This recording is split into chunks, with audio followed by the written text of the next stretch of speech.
시편 33편 4절입니다. 시편 33편 4절 같이 읽겠습니다. 여호와의 말씀은 정직하며 그가 행하시는 일은 다 진실하시도다. 아멘. 여러분, 저를 봅시다. 하나님은 신뢰할 만한 분인가? 여러분은 거기에 대해서 뭐라고 하시겠습니까? 사실 우리가 기도할 때에 응답 받을 때도 있지만, 기도했지만 우리가 구한 것들을 얻지 못할 때도 참 많습니다. 때로는 여러 가지 힘들고 어렵고 비극적인 일을 겪기도 합니다. 그때 우리는 하나님 앞에, 하나님, 도대체 나에게 왜 이러십니까? 왜 나에게 이런 일이 일어납니까? 나 하나님 앞에 신실하고 믿음으로 살았는데 라고 하나님께 부르짖을 수밖에 없지요. 거기서 묻지요. 하나님은 신뢰할 만한 분인가? 옆 사람에게 한번 물어봅시다. 하나님은 신뢰할 만합니까? 대답 좀 해보세요. 하나님은 신뢰할 만한 분입니까? 그냥 대충 하지 마시고 진실하게 하십시오. 하나님은 신뢰할 만한 분입니까? 어떻게, 왜요? 왜요? 예? 왜 그렇게 생각하십니까? 여러분, 오늘 말씀해 보니까 여호와의 말씀은 정직하며 그가 행하시는 일은 다 진실하시도다. 여기 하나님에 대한 세 가지 우리에 대한 관점을 가르쳐 주고 있습니다.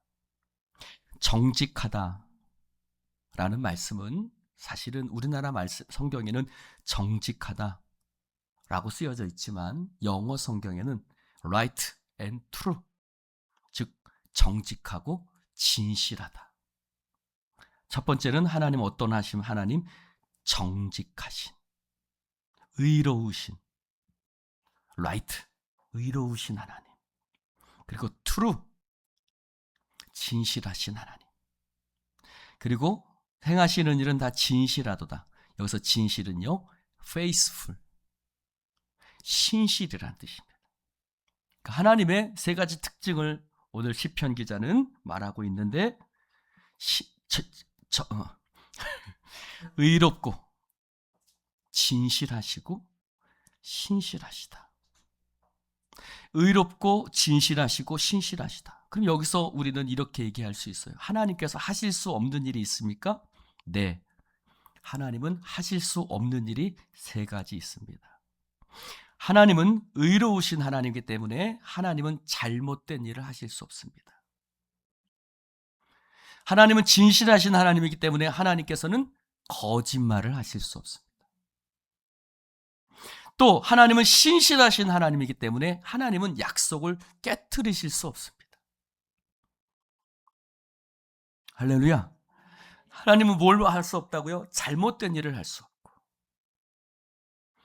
즉 죄악된 일을 할 수 없고, 라이트하기 때문에, 의로우시기 때문에, 트루, 진실하신 하나님은 거짓말을 하실 수 없고, 신실하신 하나님은 약속을 깨트릴 수가 없습니다.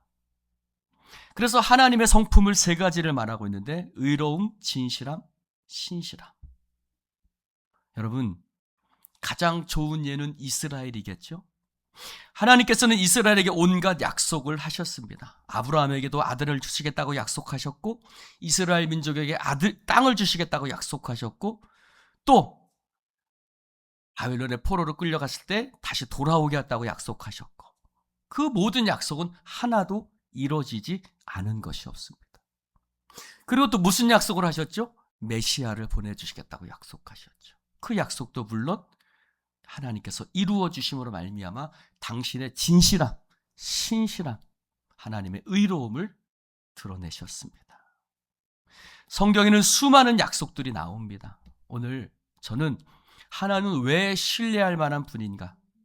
6가지에 대해서 말씀해 보고자 합니다. 첫 번째로 하나님의 신실한 약속 한번 따라해 봅시다. 죄 용서에 대한 약속. 우리 한번 찾아봅시다. 요한복음 1장 9절. 요한 1서 1장 9절. 요한일서 1장 9절. 요한일서 1장 9절.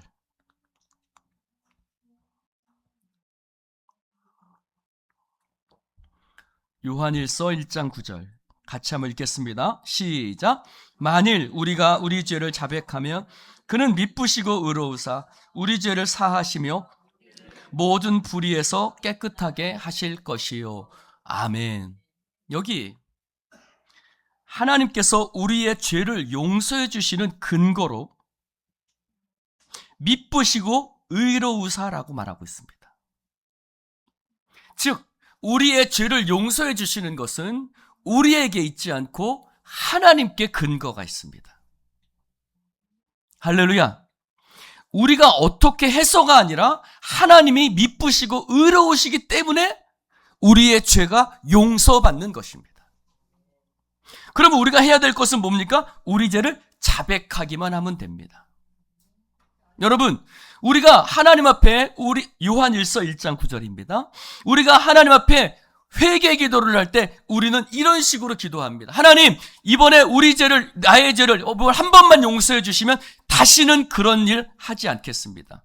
하나님과 거래하려고 하죠. 나 요번만 용서해 주시면 나 다시는 안 그럴게요. 또는 이렇게도 합니다.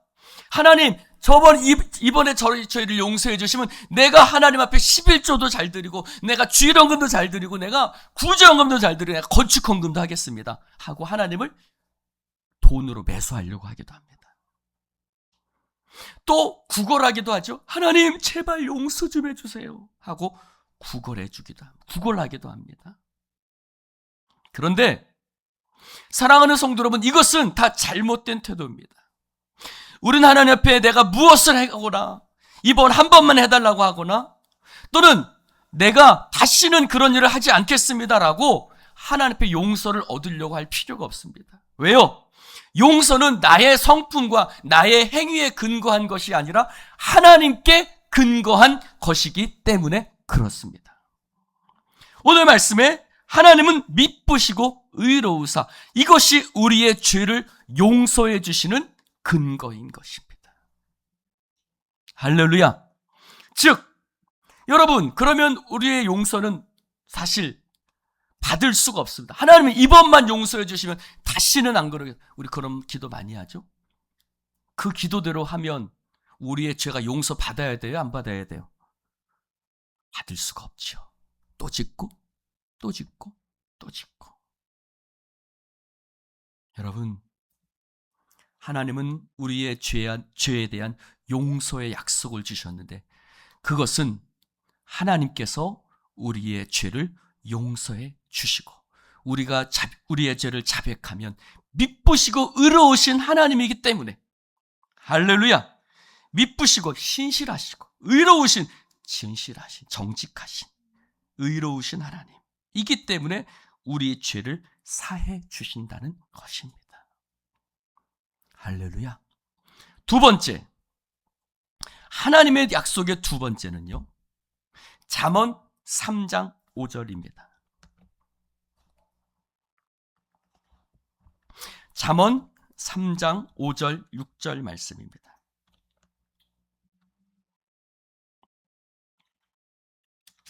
잠언 3장 5절 6절 시작. 너는 마음을 다하여 여호와를 신뢰하고 내 명철을 의지하지 말라. 너는 범사의 그를 인정하라. 그리하면 내 길을. 할렐루야. 두 번째 약속은요, 하나님의 인도하심에 대한 약속입니다.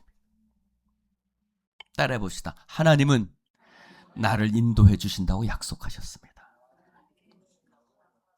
이렇게 조금만 길면 잘 못 따라 하시네요. 네. 자, 두 번째 약속은 하나님의 인도하심에 대한 약속.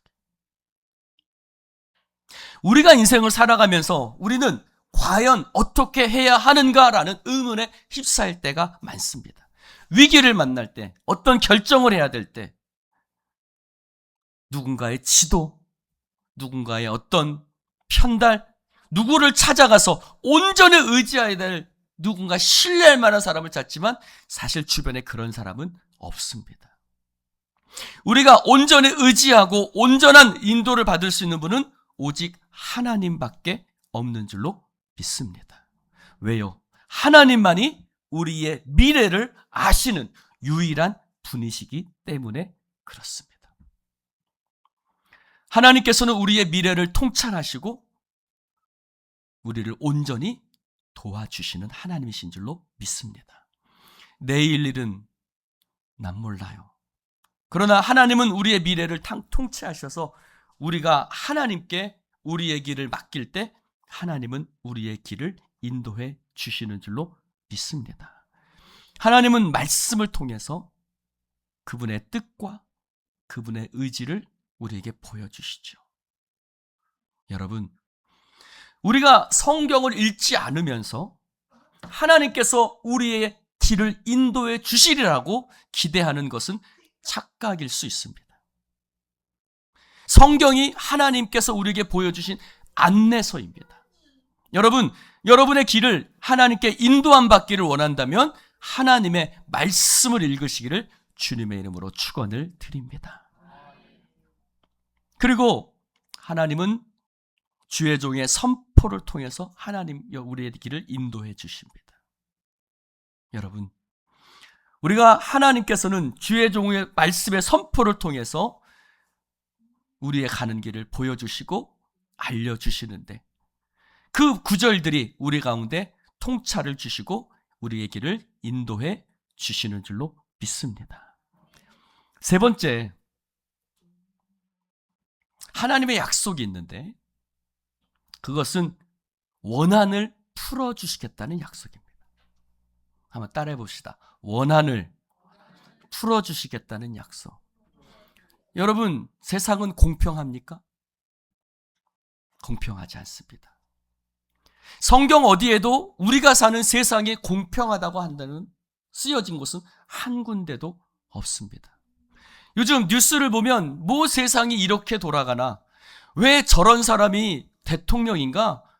어떻게 저런 사람이 세계 경제를 휘두르고 저 사람 말 한마디에 세상이 이렇게 왔다 갔다 하는가? 여러분, 어떤 사람은 수백만, 수천억을 횡령했는데도 금방 나오기도 하고, 어떤 사람은 버스 기사가 100원짜리 하나인가요? 1000원짜리 하나인가요? 그거 갖고 몇 년형을 받기도 하지요. 공평하지 못합니다. 여러분, 인생은 공평하지 않습니다. 하나님께서도 인생이 공평하다고 말씀하시지 않았습니다. 우리가 살고 있는 세상은 불완전합니다. 왜요? 세상은 죄가 있기 때문입니다. 여러분, 잘못을 저지른 사람이 따로 있고 벌을 받는 사람이 따로 있어요. 세상은 불공평하죠.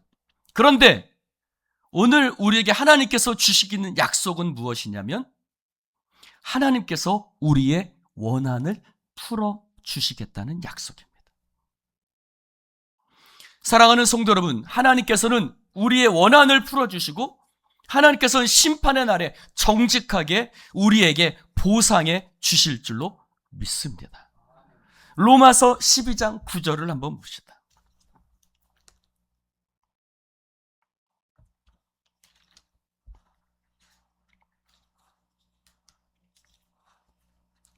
로마서 12장 19절. 로마서 12장 19절. 보실까요? 로마서 12장 19절. 로마서 12장 19절 같이 읽겠습니다. 시작. 내 사랑하는 자들아, 너희가 친히 원수를 갚지 말고 하나님의 진노하심에 맡기라 기록되었으되 원수 갚는 것이 내게 있으니 내가 갚으리라고 주께서 말씀하시니라. 아멘. 우리가 직접 원수를 갚으려, 우리가 직접 그 복수를 하려 애쓰지 말고 성경은 하나님께 그 일을 맡기라고 말씀하고 있습니다. 왜요? 그럴 필요가 있는 사람에게 하나님께서 갚아주시겠다고 말씀하셨기 때문입니다. 사랑하는 성도 여러분, 이 말씀 속의 뜻은 하나님께서는 다른 사람들이 우리에게 행하는 일들을, 다른 사람들이 나를 어떻게 대하고 있는지를, 내가 세상에서 어떤 대접을 받고 내가 세상에서 어떤 상황에 처해 있다라는 것을 하나님께서 매우 잘 알고 계신다는 의미입니다. 무시당하고, 아까 집사님도 기도하셨지만, 무시당하고 상처받고 배신당하고 비방받고 때로는 무고한 억울한 소문에 휩싸이기도 하고 수많은 억울하고 힘든 경우들을 우리는 많이 경험하며 삽니다. 그런데 오늘 하나님께서 뭐라고 말씀하시냐면, 하나님께서 내가 친히 갚으리라고 하나님께서 우리의 원한을 풀어주시겠다라고 약속하고 있습니다. 할렐루야. 하나님께서는 다른 사람들이 우리에게 행한 일을 모두 알고 계시는데, 과거에 받은 일, 현재에 받은 일들까지, 과거에 내가 받은 상처도 현재에 내가 겪는 일도 하나님은 모두 다 알고 계신 줄로 믿습니다. 그러므로 우리가 상처받을 때, 억울할 때 우리에겐 두 가지 선택권이 있습니다. 하나는 우리가 스스로 그것을 복수하거나 갚거나, 또는 그것을 하나님께 하시도록 하나님께 맡기는 것입니다. 할렐루야. 여러분은 어떻게 하시겠습니까? 하나님은 우리가 직접 되갚고자 할 때는 그렇게 하라고 하십니다. 뒤로 물러나 우리를 지켜보십니다. 우리의 원수들에 대항해서 우리 스스로 움직일 때 하나님은 지켜보고 계십니다.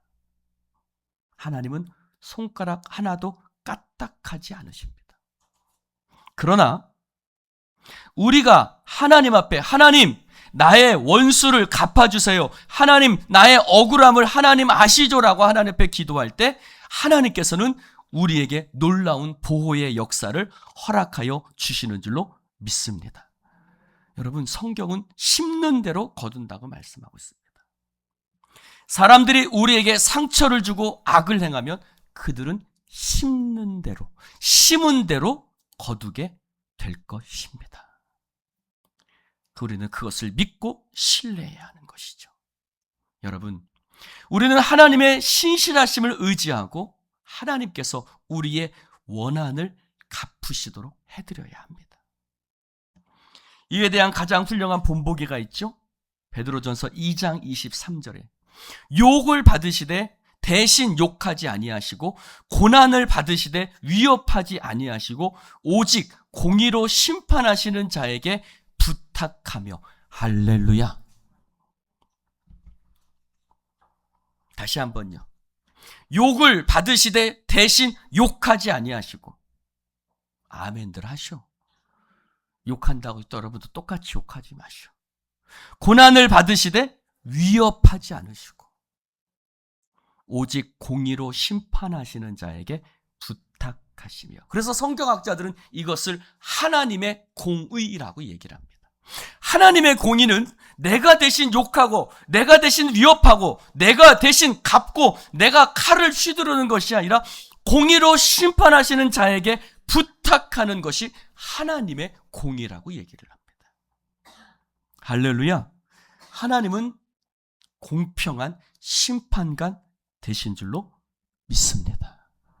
사랑하는 성도 여러분, 하나님께 맡기는 여러분 되시기를 주님의 이름으로 축원을 드립니다. 네 번째, 하나님께서 우리에게 주신 약속이 있습니다. 그것은 누가복음 6장 38절입니다.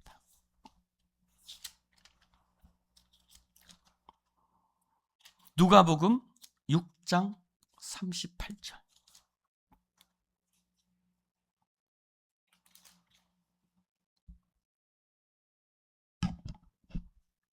누가복음 6장 38절에 한번 봅시다. 시작. 다시 한번요. 시작. 주라 그리하면 너희에게 줄 것이니 곧 후이되어 누르고 흔들어 넘치도록 하여 너희에게 안겨주리라. 너희가 헤아리는 그 헤아림으로 너희도 헤아림을 도로 받을 것이니라. 아멘. 여러분, 이것은 재산을 불리는 원리는 아닙니다. 이건 예수님이 하신 말씀입니다. 우리는 다른 사람에게 베풀어야 될 줄로 믿습니다. 그런데 오늘 하나님께서 뭐라고 약속하시냐면 우리가 다른 사람을 향해서 베풀 때 하나님께서는 우리가 베푼 이상으로 하나님께서 우리에게 부어 주시겠다고 약속하고 있는 것입니다. 사랑하는 성도 여러분, 우리가 수입의 11조를 드리지 않고 있다면 그것은 하나님께 손해를 끼치는 일이 아닙니다. 내가 11조를 안 드리면 하나님께 손해를 드리는 걸까요? 내 자신이 손해를 보는 것입니다. 하나님은 우리의 돈을 필요로 하지 않으시죠.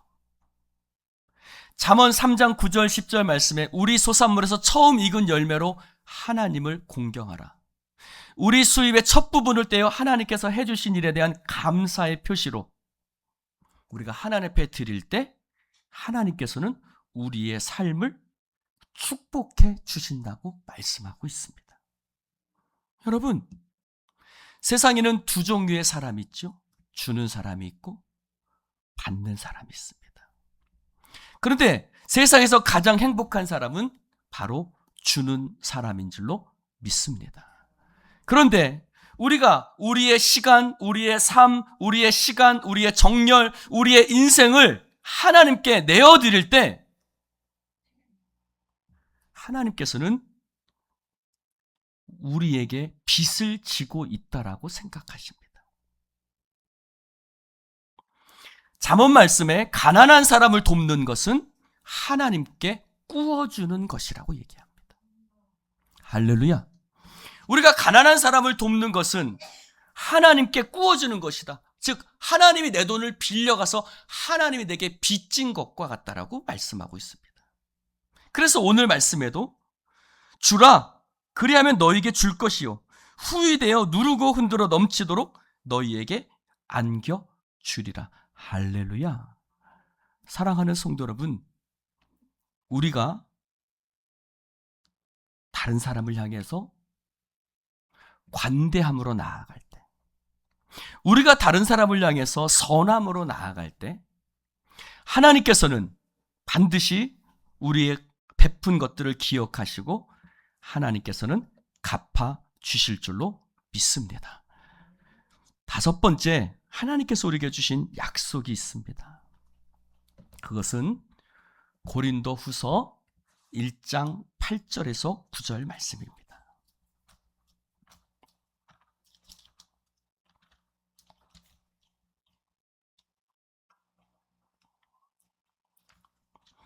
고린도 후서 1장 8절에서 9절.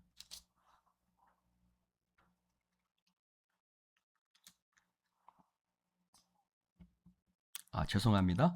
고린도 전서 1장 8절에서 9절입니다.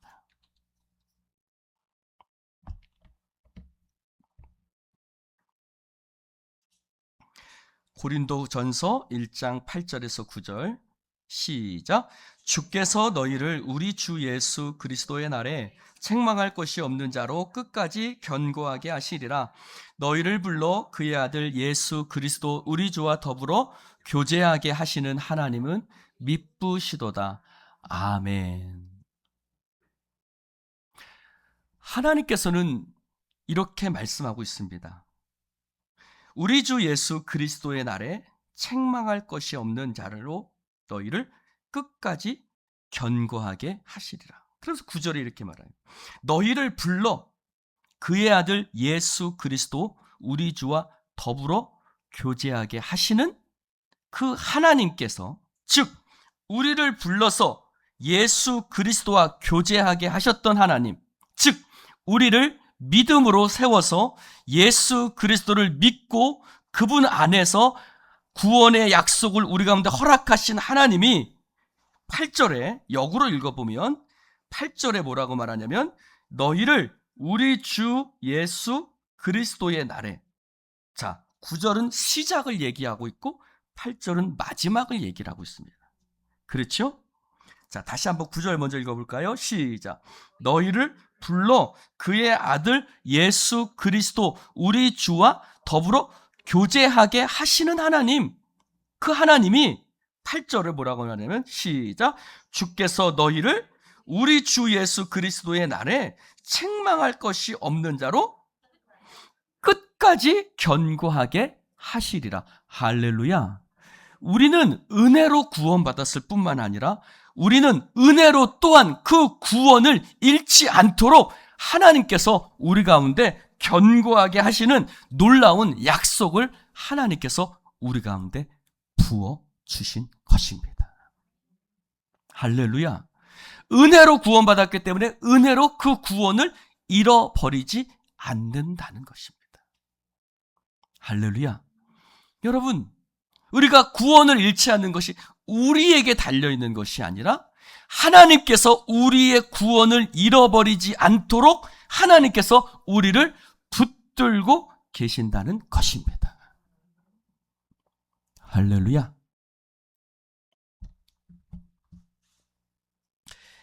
예전에 제가 어렸을 때 우리 형들과 함께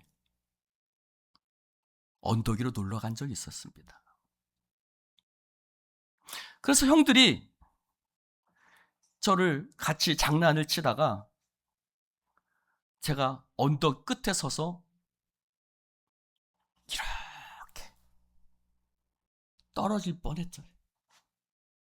그랬더니 어떻게 할까요? 그랬더니 저의 바로 위에 형이 저보다 키가 이만큼 큰데, 우리 집안이 저처럼 유전자가 키가 작은 유전자는 아닙니다. 제 바로 위에 형은 키가 좀 큰 편인데 그 형이 저를 탁 붙드는 겁니다. 그러면서 제가 끝까지 떨어지지 않도록 그 형이 저를 이렇게 붙들고 있는 거예요. 근데 오늘 말씀을 보면서 제가 그 생각이 났습니다. 무슨 뜻일까요? 하나님께서는 우리가 구원을 잃어버리지 않도록 저와 여러분을 붙들고 계신 줄로 믿습니다. 우리 요한복음 10장에도 당신의 손 안에서 우리를 가로챌 자가 없다라고 말씀하고 있습니다. 그 누구도 당신의 손 안에서 우리를 가로챌 자가 없다. 왜냐하면 하나님께서 우리를 사랑하시기 때문이라고 말씀하고 있습니다. 여러분, 우리는 때로는 하나님을 떠나려 때로는 하나님을 벗어나려고 하기도 합니다. 그러나 하나님께서는 우리가 하나님께 벗어나지 않도록 우리를 마치 언덕에서 떨어지는 저를 붙들었던 저의 형처럼 하나님께서 저와 여러분을 붙들어 주시는 줄로 믿습니다. 사랑하는 성도 여러분, 디모데후서 2장 13절은 이렇게 말씀합니다. 우리는 미쁨이 없을지라도 주는 일양 미쁘시니 자기를 부인하실 수 없으리라. 다시 한번요. 우리는 미쁨이 없을지라도, 즉 이 말은 무슨, 우리에겐 믿음이 없다, 우리에겐 신실함이 없을지라도 주는 일양 미쁘시니, 하나님은 신실하신 분이니 자기를 부인하실 수 없으리라. 이게 무슨 뜻입니까? 우리의 신실함이 주를 부인하지 못하게 만드는 것이 아니라 하나님의 신실하심이 우리가 주님을 벗어날 수 없도록 하나님의 신실하심이 우리를 붙들고 있다라는 말씀입니다. 사랑하는 성도 여러분, 내 믿음이 하나님을 붙드는 것이 아니라 하나님의 신실하심이 나를 붙들어서 내가 주님을 부인하지 않고 끝까지 믿음 안에서 구원을 잃어버리지 않도록 하나님께서 우리 가운데 역사하여 주시는 줄로 믿습니다. 그러므로 사랑하는 성도 여러분, 때로는 나의 확신이 부족할 수도 있고, 때로는 내가 하나님 앞에 벗어나려고 할 수도 있고, 그러나 하나님께서는 우리를 당신의 손에서 결코 벗어나지 않도록 당신의 믿부심과 신실하심으로 우리를 붙들어서 오늘 말씀처럼 끝까지 책망할 것이 없는 견고한 자로, 책망할 것이 없는 자로 끝까지 견고하게 하시는 놀라운 약속을 우리 가운데 베풀어 주실 줄로 믿습니다. 그래서 다섯 번째 약속은 그것입니다. 구원의 약속이에요. 이 구원의 약속은 나의 신실하심이 아니라, 나의 신실한 믿음이 구원을 잃어버리지 않게 만드는 것이 아니라 하나님의 신실하신 사랑이 우리가 구원을 잃어버리지 않도록 하나님께서 우리를 붙들어 주시기 때문인 줄로 믿습니다. 마지막, 하나님의 약속이 있습니다. 마지막 하나님의 약속은 히브리서 6장 10절입니다.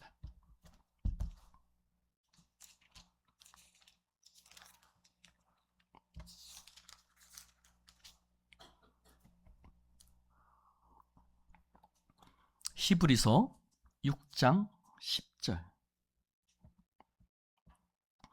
같이 한번 읽어보겠습니다. 시작. 하나님은 불의하지 아니하사 너희 행위와 그의 이름을 위하여 나타낸 사랑으로 이미 성도를 섬긴 것과 이제도 섬기고 있는 것을, 할렐루야. 오늘 오늘 말씀에 보니까 하나님은 잊어버리지 아니하신다고 말씀하고 있습니다. 무엇을요?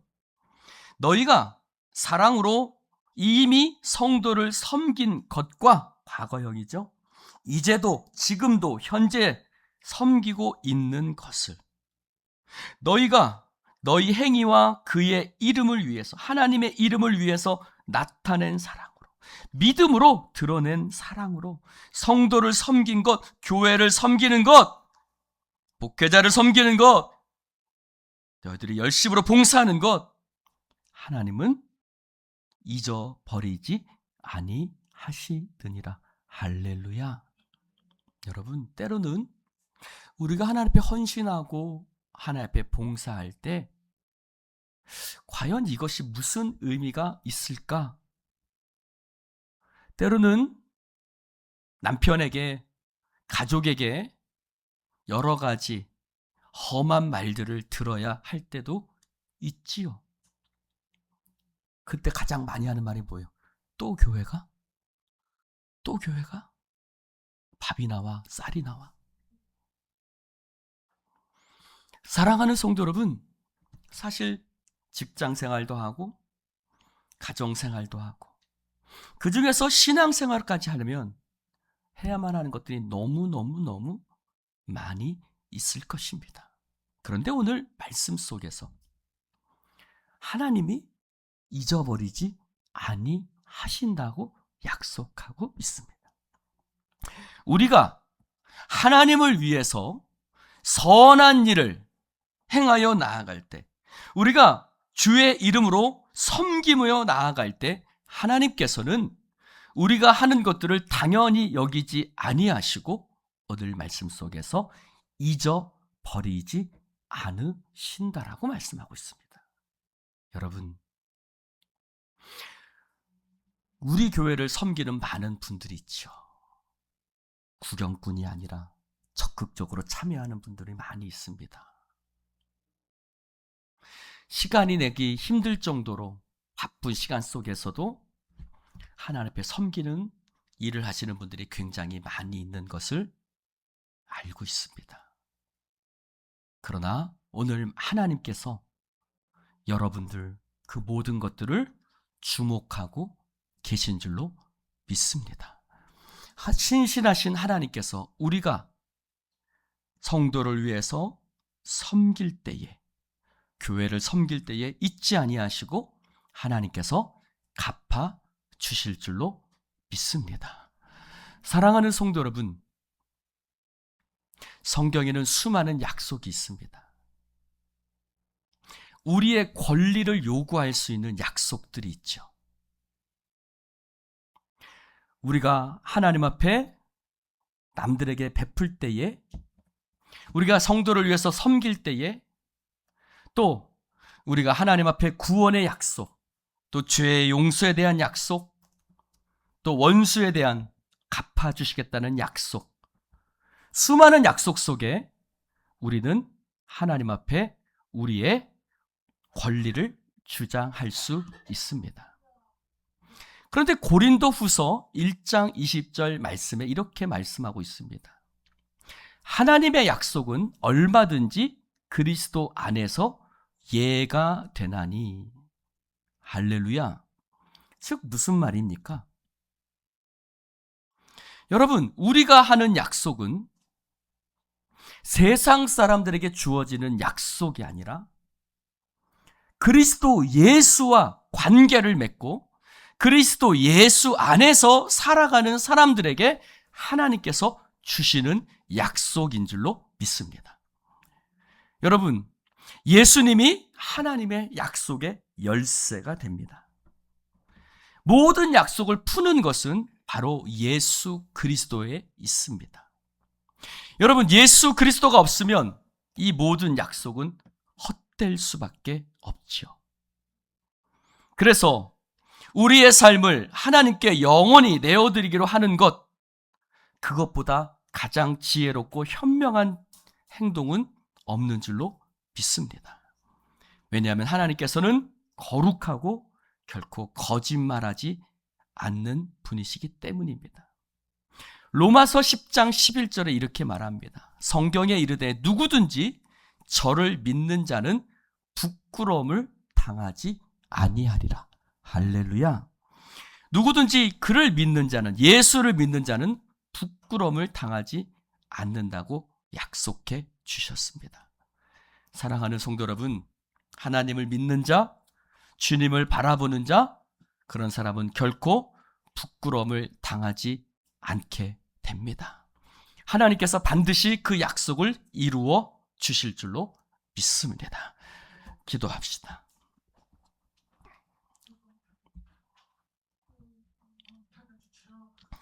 하나님 아버지, 오늘 제가 은혜 받은 구절을 통해서 하나님의 말씀을 나누었습니다. 이 놀라운 통찰을 우리 가운데 들려질 수 있도록 허락하신 하나님 아버지께 감사를 드립니다.